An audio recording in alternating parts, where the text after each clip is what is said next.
বিএনপির স্থায়ী কমিটির বৈঠকে রাষ্ট্রপতির নাম চূড়ান্ত হবে জানালেন মির্জা ফখরুল। সেপ্টেম্বরে সংসদ অধিবেশনে রাষ্ট্রপতি নির্বাচন বললেন আইনমন্ত্রী। প্রযুক্তিতে স্বনির্ভরতা অর্জনের সরকার বদ্ধপরিকর। সেমিকন্ডাক্টর সামিটের উদ্বোধনে বললেন প্রধানমন্ত্রী, ব্যবসা বান্ধব পরিবেশ তৈরিতে উদ্যোক্তা ও বিনিয়োগকারীদের সব ধরনের সহযোগিতার আশ্বাস।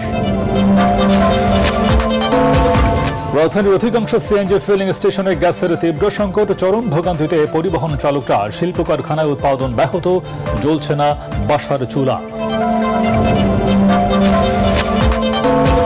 ফ্যাসিবাদ, চাঁদাবাজি ও দুর্নীতি চিরতরে নির্মূলে আন্দোলন চালিয়ে যাওয়ার ঘোষণা শফিকুর রহমানের। সংস্কারের বুলা ঝুলিয়ে রেখেছে বিএনপি। সিলেটের সমাবেশে অভিযোগ নাহিদের।